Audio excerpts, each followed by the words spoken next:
Labis talaga akong humahanga and I really admire ang nag-iisang popstar royalty ng Pilipinas na si Sarah Geronimo.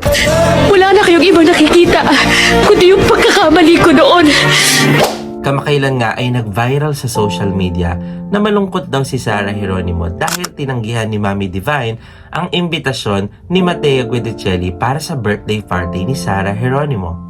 And I really admire Sarah Geronimo dahil sa kabila ng mga issue na meron sila ay never siyang nagsalita ng hindi maganda tungkol sa kanyang ina at kanyang ama.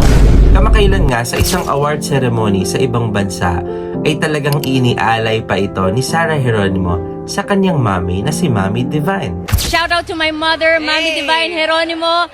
You are the best, you are my hero. I love you very much. At meron ding pagkakataon na nag-alay siya ng isang awitin para sa kanyang ama. Tatay Delphine, mahal na mahal na mahal na mahal na mahal kita. Para sa'yo to, Tay. Love you, Daddy. Labis akong humanga kay Sarah Geronimo dahil patuloy niyang ipinapakita ang respeto at ang pagkilala sa kanyang mga magulang despite all the issues na nagkaroon sila. Ang tanging hiling ko lang ay ang total healing and forgiveness sa pag-iitan ni Sarah Geronimo at ng kanyang mga magulang.